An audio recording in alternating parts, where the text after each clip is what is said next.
All right. Hey, friends. Welcome back to my channel. I'm so excited today to welcome two of my very good friends, two writers that I admire immensely. We've got Scott Huggins and Rob Howell joining us today, both of whom are contributors to No Game for Knights, which will be out September 6th of 2022. Depending on when you see this, it may be like next week when it comes out. It may be like 3 weeks ago. It just depends on when you're watching this video. So, but yeah, I'm. Thanks, guys. Thanks for coming on my channel, and thank you for your phenomenal stories in this anthology. I got to tell you, it was very, very cool to see. Well, so let me back up for a second. This anthology, and for those of you who are not familiar, is the second anthology in a series of noir anthologies that I'm co-editing with Larry Correia. And this one focuses on the character archetype of the noir detective. Now, the assignment that I gave all of the contributing authors was write me a story that fits the noir aesthetic, that focuses on the character of a detective who, you know, it doesn't have to technically be a detective, but he's got to have some kind of truth motive. And one of the best things about it was the like wide variety of stories that I got that still fit that theme, and Scott's and Rob's were kind of like, although they're both fantasy stories, they're very different, and came at it from very different places, and both of which were surprising and very cool to me to read. So yeah, let's talk about that. You guys want to? Absolutely. All right, cool. So we will start with Rob, just because I'm feeling capricious like that. Rob, tell us who you are, tell us how you know me, and then tell us about your story. My name's Rob Howell. I am the assistant publisher for Chris Kennedy Publishing. I handle New Mythology Press, the fantasy imprint. I write fantasy. I write military science fiction. I write alternate history. I'll write anything that sounds like fun at the time. I enjoy getting new challenges and having genres thrown at me, and write like this. Hillbilly Tackett actually made me write one of my favorite stories of late. It was a redneck horror story. It was a lot of fun to write. And so whatever comes to mind. My source, though, turns out is pretty much Chandler and Robert B. Parker, his heir, Raymond Chandler and Robert B. Parker.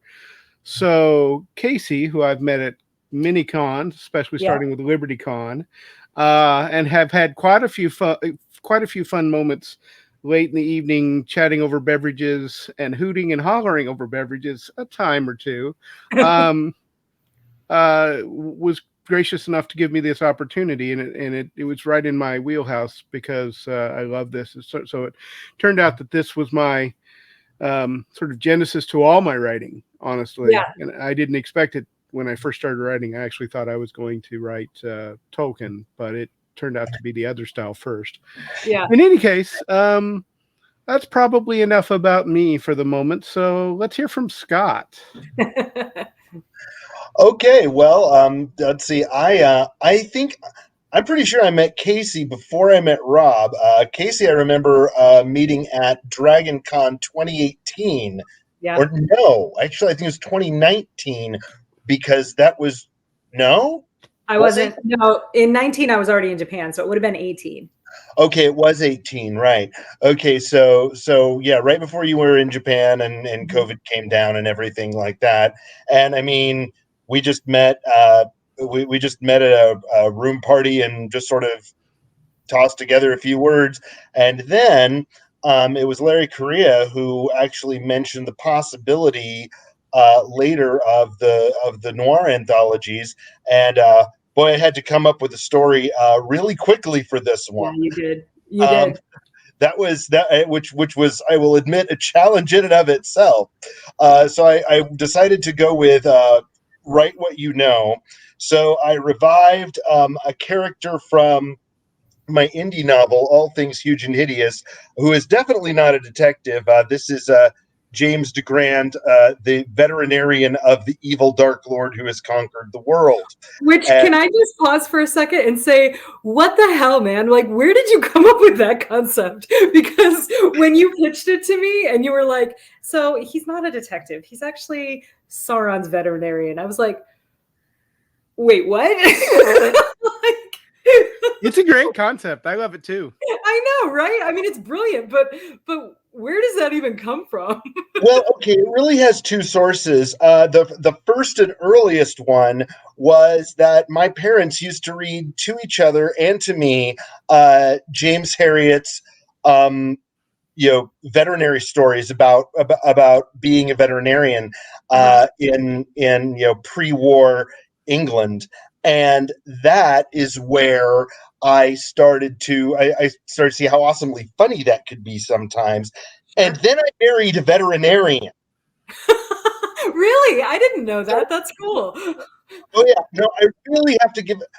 I offered to my wife to give her co-author credit on this because, while it is true she has done none of the writing.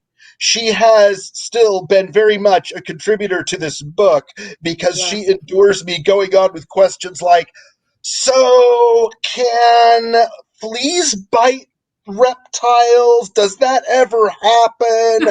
What can go wrong with the kidney that you could correct easily with surgery? Nothing. Is the answer to that one, by the way, which I found out. But I mean, she's really been my go-to for a whole lot of stuff here. And anything accurate in the book is because of her. Anything inaccurate in the book is because of me. Oh, that's awesome. I believe that. Yeah. And since you're my publisher and editor, you probably know. No, you're a great writer, and I've seen it both from. You must understand, I am currently editing one of his stories, Responsibility of the Throne. I edited his first published novel, your first published novel, correct? Well, technically, All Things Huge and Hideous was my first novel, but that was only that was published by a small press, which later failed. I hope it wasn't my fault. But I doubt it was. But one of your early novels, Responsibility of the Crown, and I remember getting it and looking at that, going, "Hey, nice book, nice cover." Yeah. I remember getting it, going, "Wow, there's such a great story in here," and having a lot of fun reading through it and falling in love with the responsibility of the main character, and the whole idea, the whole concept is really neat. For those, this is the pitch I use when I talk about it to people looking at books.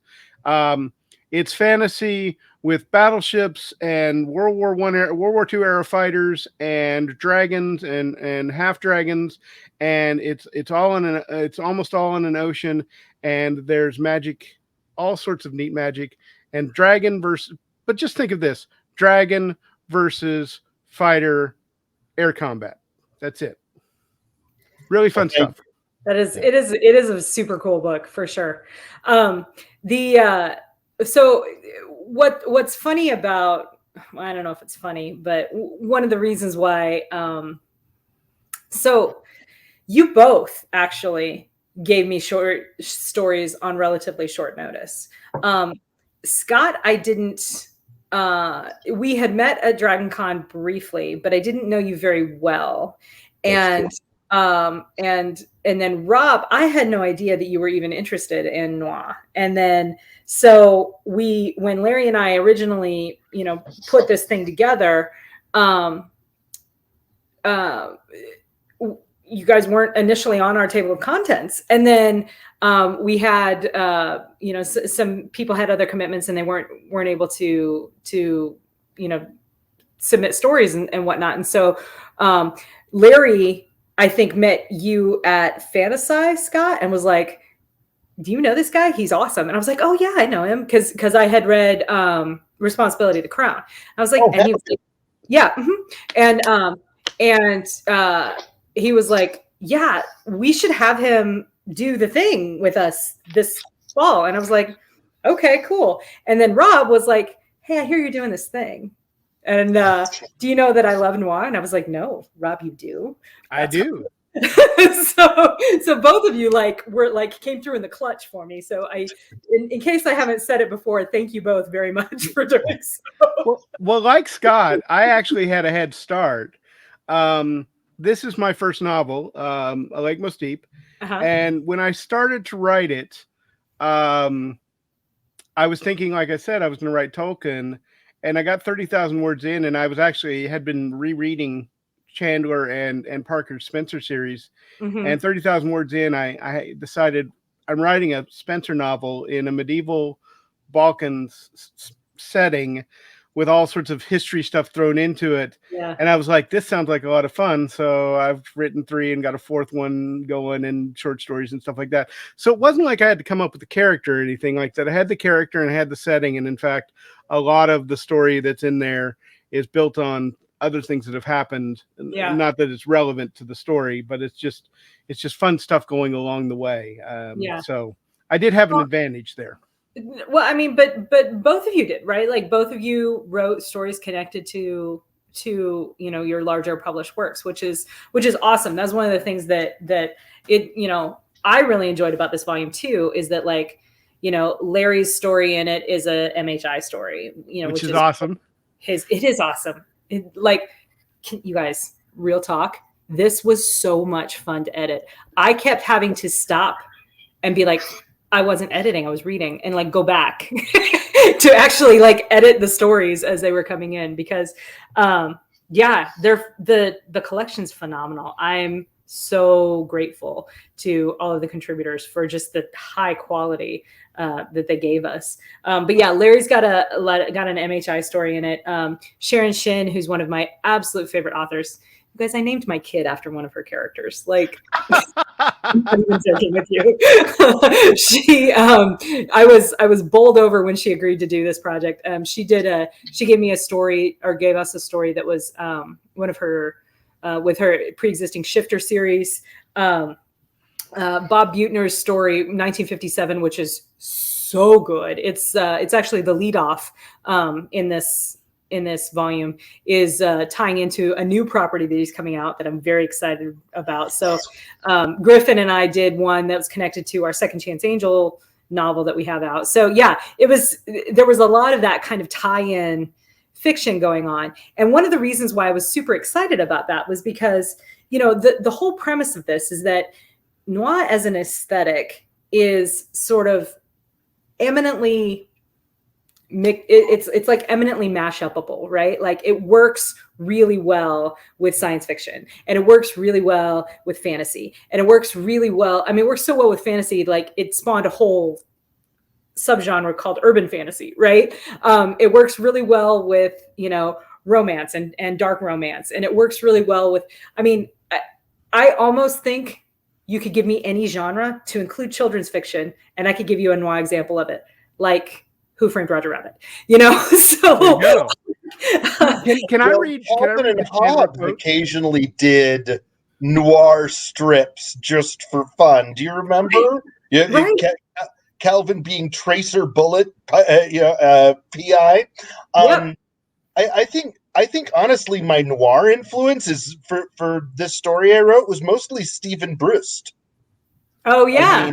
I mean, because Vlad Taltosh is very definitely a noir character. Well, and it's and that's the thing, right? Is that we wanted to showcase these archetypes, these tropes work in so many different ways, in so many different genres. Yeah. Can I read the Chandler quote that I used, which you recognize this quote, and many people who love Chandler will recognize this quote, because you said to go for the hero archetype, and down these mean streets a man must go who is not himself mean, who is neither tarnished nor afraid.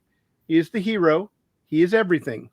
He must be a complete man and a common man, and yet an unusual man. He must be, to use a rather weathered phrase, a man of honor. By instinct, by inevitability, without thought of it, and certainly without saying it. He must be the best man in his world and a good enough man for any world. It is that any world that you just talked about. He is all of that. There's more there, but it all says the same thing. It's the character trope that is more important in so many ways than seen. Blade Runner, perfect example. Yep. Jim Butcher's Dresden Files, fantasy. Yep. Go down the list. It's the Yep. same. It's the same character structure. Yeah, and very different characters, but there's a not uniformity. What's the word I'm looking for? There's Commonality. A thread. Yeah, a commonality between them all. In that it's what I like to think of as like, and I mean, I said it in the dedication of the book, right? It's the Grey Knight. It's the world weary paladin. It's the guy who isn't sure that there's anything left fighting for, but he keeps fighting anyway because it's the right thing to do, you know? And I don't know. I have this theory that American audiences in particular love anti-heroes because that's something that resonates within our culture. You know, we're sort of a rebellious people, if you will. And we dig those who stand up to authority. And this all plays into that, right? It's like, yeah, I'll follow the rules, but only the ones that make sense, you know? And if I can point out, the villain can have a lot of those things too. Right. And it's in many cases a fallen version. And the one that jumps to mind is Rutger Hauer's character from Blade Runner. Oh, absolutely. Washed away like tears in the rain speech. That's exactly the same kind of speech that, Philip Marlowe could say, but only because that character has fallen from being the paladin and has become in many ways the anti-paladin. Mm-hmm. That makes him the villain. But that character is still really strong. And I think oftentimes the best villains are the ones that have many of those traits. But you said it, they've given up, whereas Philip Marlowe never gives up. Right. Spencer never gives up. Yeah, Rick Deckard never gives up. Yeah, exactly. Yeah. Or what's the guy who's always after Harry Dresden for most of the first few Butcher novels? The warden, who's basically the Javert to Butcher's Valjean. He very much believes himself to be the paladin, but he's lost any of his grace. Yeah. That would have made him a hero. It's killing me. I can't remember that. I can remember his first name, but that's not what Dresden calls him. Is Donald what's his face? Yeah. You feel It'll stupid. come to you. It'll come to you. Right It'll come to you at 2:30 in the morning, and wake you up for 2.5 hours so that you don't get any that's sleep. exactly what it's going to do. So let me ask you guys this: Are we going to see Sauron's veterinarian and Edward the medieval-ish sort of detective? Are we going to see them again? Are you doing further works in these universes? Well, clearly Scott is, because he's got the cat there to give him inspiration. Yep. No. Yeah. Yes, I am working feverishly on the plot. I mean, the problem with having an indie novel is that I actually can forgive myself for missing my own deadlines. Yeah. And so I feel bad for fans of James and Harriet. They have been waiting the longest. Yeah. And that is what I am working on right now is getting the plot nailed down for the second novel, which is probably going to be All Creatures in His Thrall.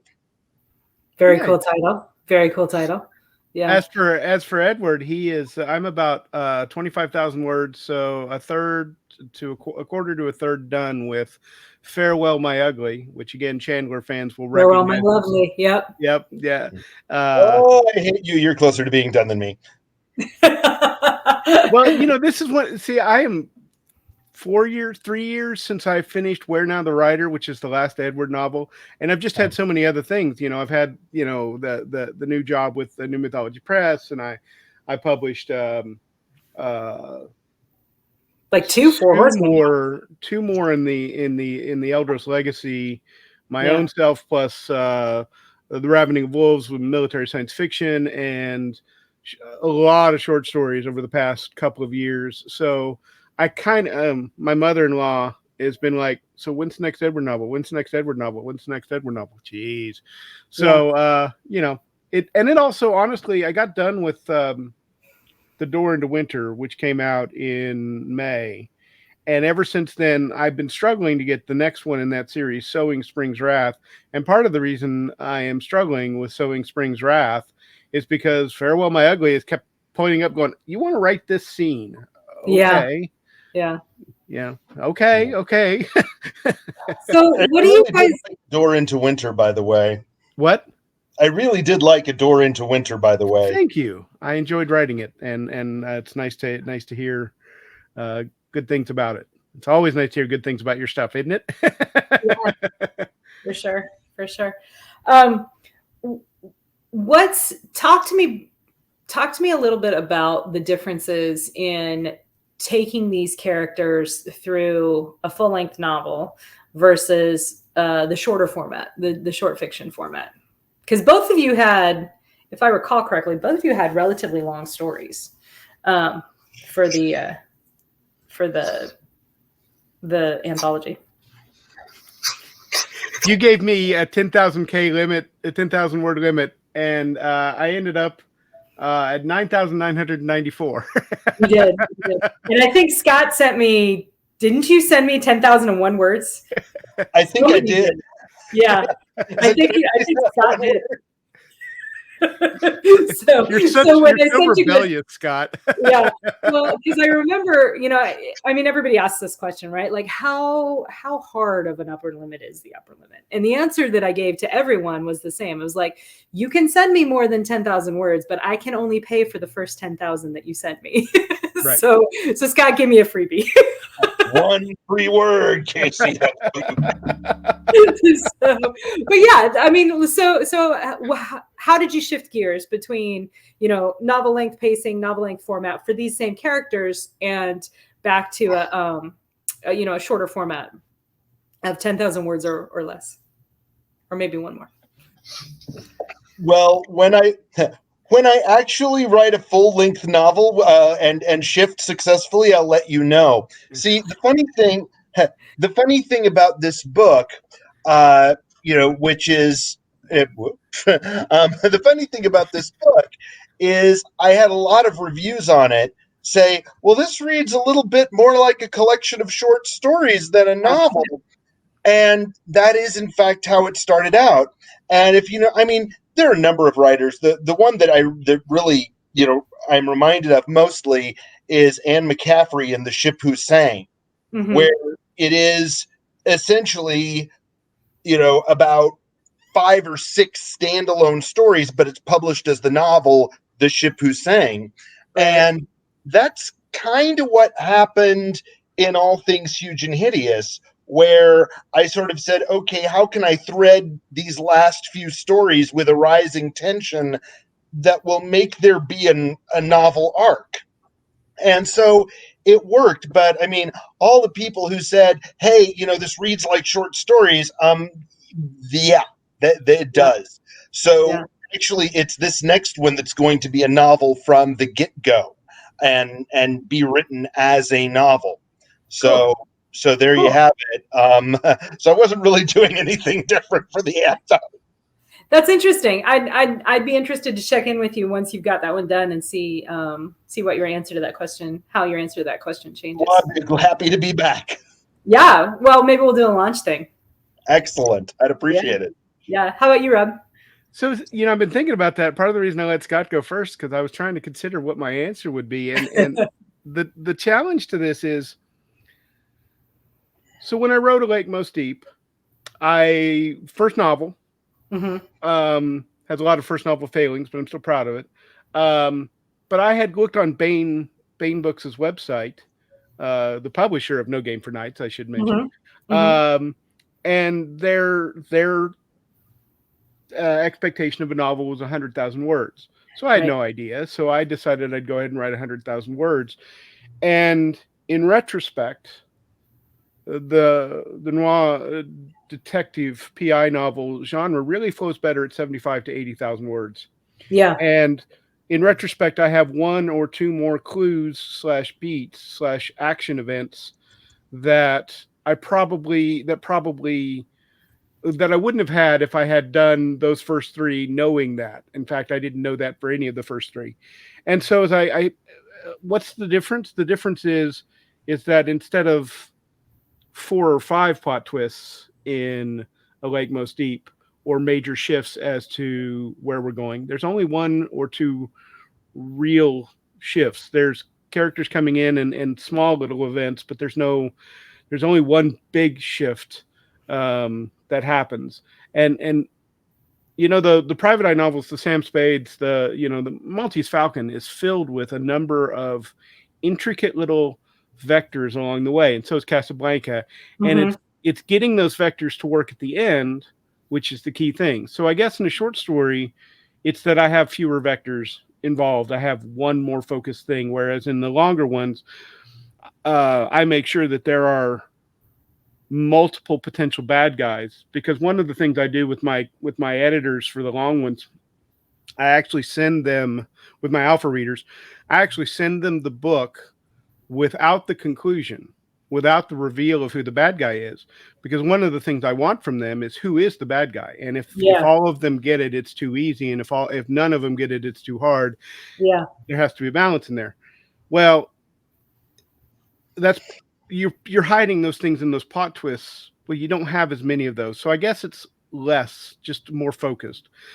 That is not the case for how I write military science fiction short stories or other short stories, which are hyper focused on one thing, and I don't really bring any outside stuff in because short stories have to be really focused. Yeah. So I guess the answer is it's still intricate. It's still got a number of vectors, but they're shorter, sharper vectors as opposed to a long series of bad guys or a long series of potential bad guys along the way. Yeah. Yeah, that makes sense to me. So Griff and we wrote a short story that, like I mentioned earlier, was it's actually the prequel to our novel Second Chance Angel, and we knew we wanted to do a prequel style of story because we wanted to establish how two characters, the main character and one of the major side characters in the novel, met, and how they established the relationship that already exists when you get to the novel. And while you were talking about that, I realized that's kind of what we did too, because with the novel we had a multitude of, there was like the main mystery, the main question of what happened to this character, and then there were like a lot of like other like side questions that kind of popped up as the main character's investigating that main question. In the short story, it was like, where'd this guy go? We have to follow this trail of clues. Okay, we found him. Yeah, you know what I mean? And Exactly it was that. Yeah, and it's I think for us the twist was less in like what happened to him, or who took him, but more in the like, how does the main character feel about it? It was I think that's how we solved that problem, is making it twistier on an emotional level versus on a I don't understand what happened level. Does that make sense? Yeah, well, I'll give you an example. In A Lake Most Deep, it starts out that there's a kidnapping, and Mm-hmm. about 25% of the way through, he's interviewing a bad guy. Her name's Katerina, and she is one of the crime bosses of the city that he's in. Mm-hmm.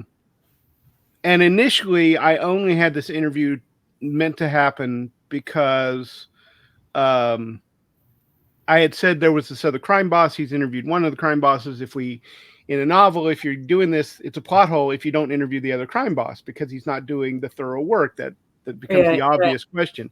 So I interview her, and you talk about changing from a whodunit. Well, this is one of those cases where the muse typed for me. literally in the middle of writing that scene, my fingers typed, "Wait, the girl wasn't kidnapped. You killed her and took her place." And suddenly it became a "why done it?" Yeah. And that shifted the entire thing. But that's a twist that I couldn't put in a short story. I mean, because it absolutely, it takes that first half or first quarter of stuff. It doesn't make it irrelevant, but it does make it, oh, we were going this way. Now we got to go that way. Yeah. And that's kind of that's the kind of thing you can't do in short stories because you Right. lose focus. It was the perfect way for that novel to go, but it's not something you can do in a short story. Sure. Sorry, Scott, did you have something? No. Oh, so one of the things that I appreciated a lot about both of your stories was how well you both worked in enough world building to give me a solid sense of where this was happening and why it mattered to the overall story. Because you both wrote fantasy stories, and fantasy is very world building heavy, right? I mean, you can argue that it's the most world building heavy of the genres. And yet, even though you both came up on that on that top word limit, you both wrote it was very tight, very very concise stories that let me see where these things were happening, why it was important, how it flavored the story, how it informed the action of the story. But you did it in a short story, and you did it very well. What do you think is the key to doing that in a concise way like that? Ruthlessness. And I'm absolutely serious about that. Okay. So before you go on, is this Rob author talking or Rob publisher talking? Both. Fair enough. And I was actually going to get to that. So at this point, I have published 5 anthologies of short stories. Yeah. And I came into this with a love of short stories from all the old Astoundings and analogs and all that. That's what I grew up on. And my dad had bunches and bunches of best of, science fiction from 1972 or whatever. So that's what I grew up on. The ruthlessness that I'm talking about is you write these cool words and you want to keep them, and they're your babies. They're pretty, and I've made this cool little thing, and I want to tell everybody about how cool this thing is. And isn't this the most cool thing ever? And aren't I awesome for making this cool thing?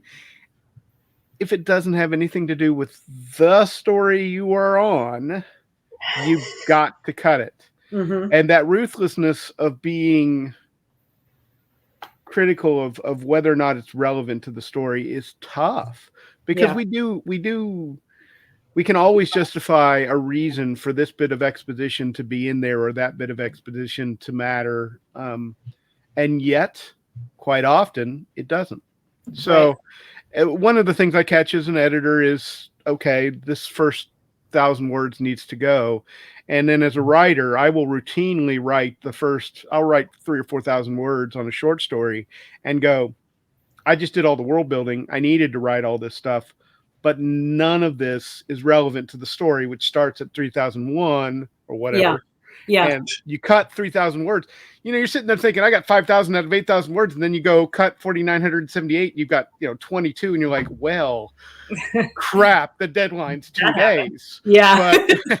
But by that point, you actually know where the story is. And for me, that's when the muse flows. I sort of prime the pump with it. So, but being ruthless with the stuff that isn't relevant to this story, but that you as the author needs to know, it's not easy, but that's what you have to do, at least for me. What about you, Scott? What's your technique? Well, I mean, first of all, I agree with everything Rob said. I mean, that's absolutely true.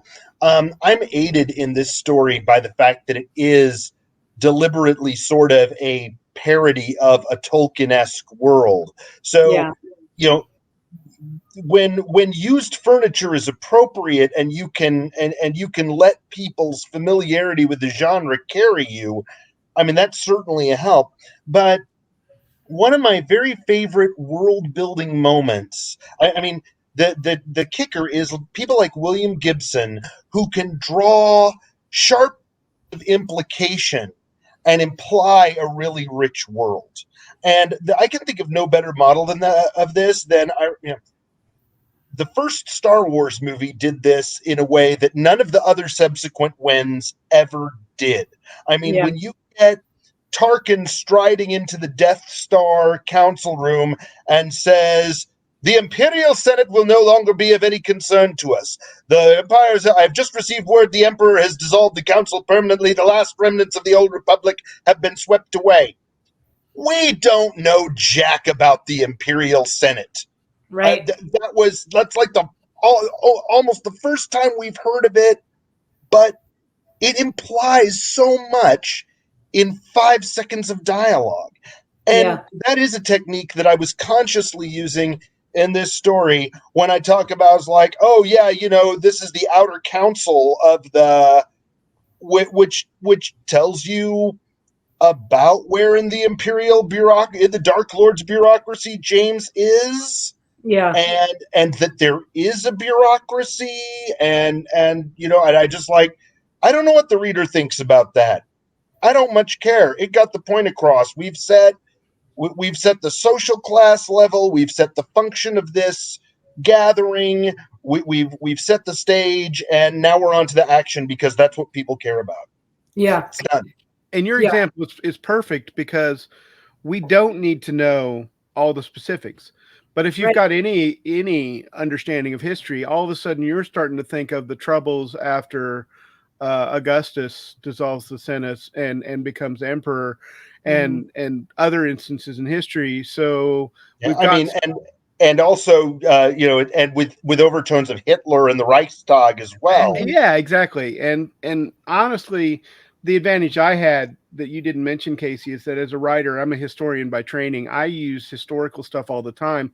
So when I talk about Balkans, I very much mean it. It's very much aimed at the current Republic of Macedonia and also the Byzantine area. So it's got some of those references, which just putting a little touch of those, like a spice in a dish, it gets that flavor across without me having to say much. So and you do it beautifully. It works very well in both stories. I fully agree that, like you said, you have to have that sort of like tight, that ruthlessness where it's about what the character, for me, this is how I think of it, right? Is I kind of tie it to the point of view of the character. Because I tend to write with, I write in third person, but it's very much, third person limited POV, where it's like, I'm seeing through the character's eyes. I'm feeling the character's emotions and physical sensations. And so if it's not something that the character would be thinking about for some reason, I can't justify putting it on the page. But if it's something that they would know and take for granted, then, and would refer to sort of like glancingly like that, then that's how I also have to refer to it. I can't be having them go off and, like in Scott's example, and be like, oh yeah, this is the outer council, which, I'm for no reason at all thinking about is composed of the, minor warlords who did this and that and the other during the recent war where the Dark Lord destroyed the armies of men and blah, blah, there's no reason that the character would be thinking that, because he knows that, right? Well, right. I mean, and that's as out of place as you know, Casey and Rob, we live in a constitutional republic that is nearly 250 years old, founded in 1776 by. Right. So yeah, that's sort of my technique is like a ruthless adherence to what would the character think, what would the character, in the back of their mind, what would be going on. Side note, I think all of my characters might be ADHD. I just realized this because I have so many. Well, like I realized this the other day because I was writing something and I have my character literally in a dogfight. This is for a different project with Bain. It's the sequel to the Romanov Rescue. So I'm writing about a character in a World War I dogfight, a life or death situation. In the back of his mind, there's something going on, because there's always something going on in the back of my mind, even when I'm like fully focused on, keeping myself and my crew and my aircraft alive. But there's always that little voice in the back of the head that's like, well, that was a dumb thing to do, so anyway. Well, yeah, I was going to add to something Scott said, and then I want to clarify something because I know that your readers are going to be just like me, going, "That didn't sound right." The thing that didn't sound right, by the way, is Augustus didn't dissolve the Senate, but he essentially dissolved its power. Thank you very much, Augustus. Yeah. Any Thank case, you for clarifying. yeah, well, it's one of those things as a historian, if there's anything a historian is going to be, it's pedantic. But one of the things Scott said is that what we're doing is we're putting vectors of thought and imagery and memory into reader's mind. And to be honest, the particulars don't have to be relevant as long as they're moderately close to what the author wants, or even along the lines of not close to the original intention, but still providing the same kind of energy. So, you went straight to Hitler on the dissolving of the Senate, and I went straight to Augustus, and both of those things were equally valid. And that's one of the things we have to remember as writers, going back to the ruthlessness, is that we don't have to over explain, because what we need to do is get the reader to make up their own explanation, make up the explanation that works best for them. Yep Absolutely. Fully agree. Man, you guys are smart. Aww. He is. I've got a cheat sheet right here. Well, so let's see. We did talk about how we met. We talked about how we all came to work on this project. This book, by the way, is coming out on September 6th. If I didn't mention that. So you can find it in bookstores everywhere. It's available for pre-order as of the time of recording this at the end of August. So check that out. I will have links in the description below. Let's talk about where people can find you, both in person, so like any appearances you've got coming up in, say, the next year, and then also on the internet. And we'll go with Scott first. Okay, well, I am in person. I do not have any cons necessarily ready to go at the moment, although I rated a fairly high likelihood that I will be showing up for LTUE, LibertyCon next year, certainly, and I hope I'll make it to Fantasy this year. Let's see, the website there is pretty much both my blog and also has got links to my Amazon page. You can find an author page on Facebook, g.scotthuggins.com. G. Scott Huggins on Facebook. Yeah, I can't even talk anymore. And but my Amazon page is also a great place to connect with me, and you can certainly get added to my mailing list on the website. Awesome. And Rob. So the one that's relevant to this anthology is on September 15th, 16th, 17th, and 18th, I think. I think it starts on the 16th. Larry and I'm not sure if any of the other authors will be there, but we'll be at FenCon in Dallas. And I will have some copies of the book. I suspect Larry will have some copies of the book for sale. And of course, I'm happy to sign them. And I suspect Larry would be as well, although I don't want to promise for him. So that's going to be a fun one. And then after that, I've got, I'm going to be at 20 Books to 50K. Oh, me too. In Vegas. This will be my first year. I'm looking forward me to too. it. Yeah. Then I've got, if you're in the Kansas City area, I'm doing the Midwest Game Fest, and then an SCA event here called Chris Kender, which is sort of our market fair. That's in December. In January, I will be at MarsCon. They did me a great pleasure to invite me as a guest. I'm excited to be there as a specially invited guest, which is sort of my first time ever. Me too. Oh, awesome. High five, virtual high five. And then after that is Fantasy. Oh, and probably Superstars in between. Oh, cool. We'll see. The money for Superstars, it can be hard, and Yeah. we'll see where my money is at the time. And Yeah. but fantasy is a definite one, and since MarsCon reached out to me, I had to say yes. Yeah. So I'm really honored about that, and thanks to them. So quite a few different cons. I enjoy going to cons and events. It's where it's one of my favorite things. You'll see me in a Rush shirt. I always wear Rush shirts, which is why I'm wearing one right now. And then online, robhowell.org, as you can see, robhowell.org/blog is my blog. You can also sign up for my mailing list there. I send out a thing once a week, which includes not only what I'm doing, but what's going on in New Mythology and the Eldros Legacy.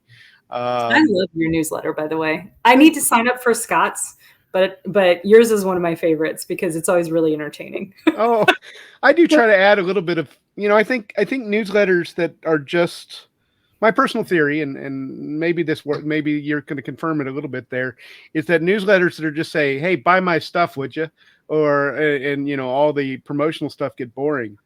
So Yeah. I try to add, a little bit of personality, the quote of the week, or the music that I'm listening to, or, a little bit of stuff about what my life is about. Yeah, I fully agree with that. I think that the newsletter, so, I don't know, people might be interested in this. The newsletter, when you come into publishing I think even it's starting to go this way as a trad pub author too, but certainly as an indie author or, a small press author, you come into it and everyone's like, you got to get a newsletter, got to build that fan base, got to get a newsletter. Well, the thing is that like the newsletter is not just a vehicle to say, hey, here's my new stuff, go buy it.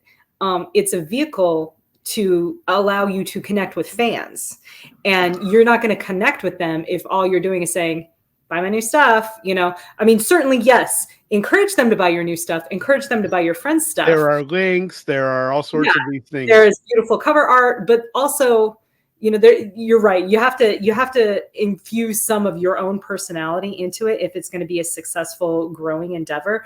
Otherwise, it's like, I get enough commercials in my email and, on TV and on the internet and whatnot. So, but if I have someone that is like my internet friend sending me letters that are like, telling me about what they're doing and, cheerleaders, that's what I'm trying to, I'm really trying to establish this vibe with my newsletter of like, hey, we're friends and I am cheering you on in your endeavors. And I appreciate you cheering me on in my endeavors. Right. Absolutely. Because it's all about that like connection. This is like, I just jumped up on my soapbox because I'm actually giving a presentation at 20 books to 50K about building a fan community and what the difference is between a fan community and a fan base. And the newsletter for me is a big part of that because it's one of the tools in the toolbox that, I have a lot of flexibility and control over. And so, yeah. And let me add one thing. At the bottom of my mailing list that I mail emails every week is a new releases. Yeah. And that is almost never, it's only rarely my new book. Like No Game for Nights is going to be there for a while going because it's on pre-release. Sure. But I only have so many things coming out in a given year.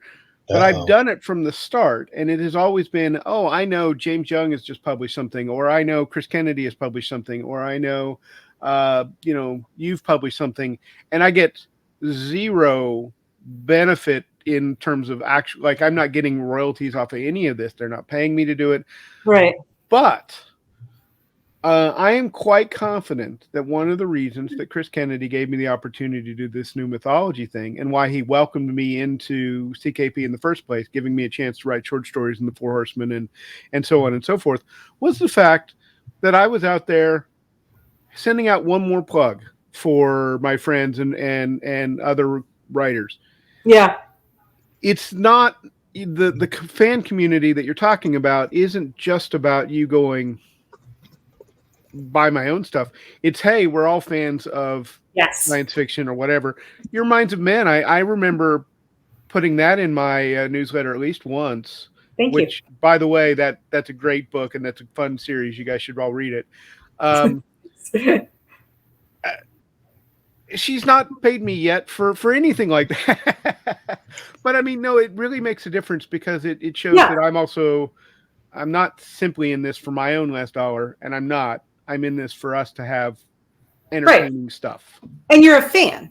Right. Absolutely. Yeah, it's part of that same connection that happens when we come to conventions and we nerd out with all of our nerd buddies, and we talk about like all of the things that we love. It's that extending that shared identity as I too am a fan of science fiction. I too am a fan of historical fiction. I too am a fan of romance fiction. We're all in the club together. I mean, my newsletter is literally called the Cool Kids Table for that reason. You know what I mean? So, but yeah, it's that shared identity, that shared value of these are entertaining stories. And I heard about this other one and it just came out and you should check it out and tell me if it's entertaining or not, Yeah. So yeah, I do the same thing every week in my newsletter. I feature a new release. In both my newsletters, actually, I have two. So Nice. Yeah. One is for a romance audience, which it's a small newsletter, but it's slowly growing because I may have plans for that in the future someday. So building my empire, more to follow. Yeah, gosh. Thank you guys both for again for joining me. Thank you for your amazing stories in No Game for Knights. Which once more will be available. It is available for pre-order now. You can even buy the e-arc now on Bane.com and get a pre-edited final version. But if you're just dying to see some amazing stories featuring the noir detective archetype, that's a way to do it right now. But again, September 6th, it will be out in hardcover and ebook, available wherever you prefer to buy books. And check out the stories by Scott and Rob, and then do yourself a favor and go check out the source material that the stories are linked to, because they're both really, really good. My name is Casey Zell. Thank you for joining us. This is My Writer Life. You guys have a great night. Oh, by the way, if you have not done so, please give us that thumbs up, that Chuck Yeager thumbs up if you like this video. So, because we love you and we would like to have that accolade from you. All right. Guys, got anything else? Just No, thank thanks you for for having giving us, us the Casey. opportunity. Oh my gosh. So it's my pleasure. You guys are awesome. I love talking to you, and spoiler alert, I'm going to end the recording. We're probably still going to talk. So, all right. We'll see you guys next time.